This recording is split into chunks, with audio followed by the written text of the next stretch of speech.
Even though I owned a Sega Saturn, I didn't own all the greatest games for the system. I probably owned around 4 games for it, including Croc, Sonic 3D, Sonic R, and a 4th game I cannot remember right now.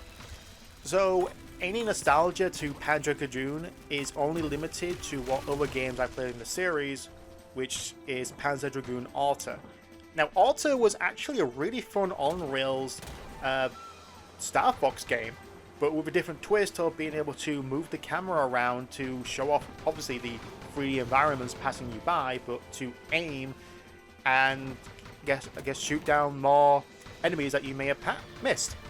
Yeah, so this game being remade for a current audience is gold for me, since there's a lot of games, again, I missed because I couldn't afford them or I didn't know they existed.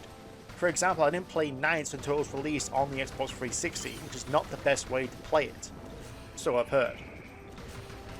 So this opportunity to play a remake of Panzer Dragoon, again, it is pretty awesome for me. And honestly, it's not that good. I think it's because Star Fox did the actual on-rail shooting a lot better, possibly even during that time. But I think Star Fox 64 came out after Panzer Dragoon. I could be wrong on that. But also, Alta did it better. Alta was a lot more fun.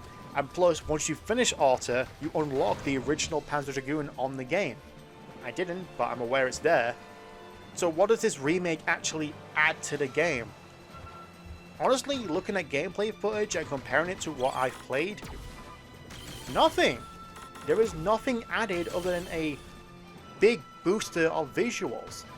It's a complete one-to-one remake with nothing really added to the overall gameplay or the story.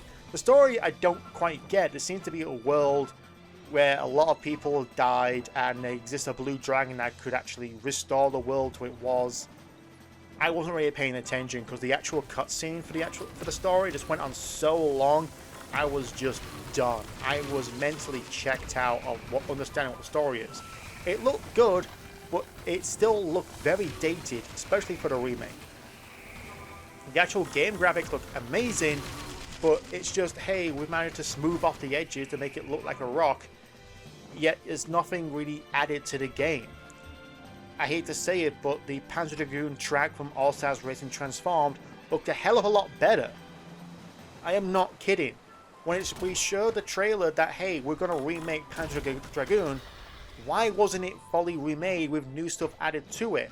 I know it has to be a one-to-one connection, especially with like Spyro and Crash and even Medieval, but even they added a few extra things here and there. They smoothed up, not only to give us a new visual improvement, but they smoothed up the gameplay, added extra stuff to the games that didn't have any, had stuff from the latest games, such as a Gem Finder in Spyro 1 or the time trials in Crash 1 and 2. I know I'm asking for too much, but when I'm not exactly having fun with the game, the first level of the game, I just want to put it down and move on to something else, like a Sonic fan game, or just hop on back to playing Mario 3D All-Stars. The game hasn't really sold itself for me. Could I recommend it to other Sega enthusiasts who may have missed out on this? Maybe. It is there, it is available. But I'd rather you just get an Xbox, get Panzer Dragoon Alta, and play that instead. And once you finished it, you have Panzer Dragoon as an unlockable. That's 2 games in 1. So I guess ultimately, no, I can't recommend Panzer Dragoon other than those who have never played it before. But if you've got a 360, and I know most of you do, get Alta on there. It is backwards compatible, and have more fun with that.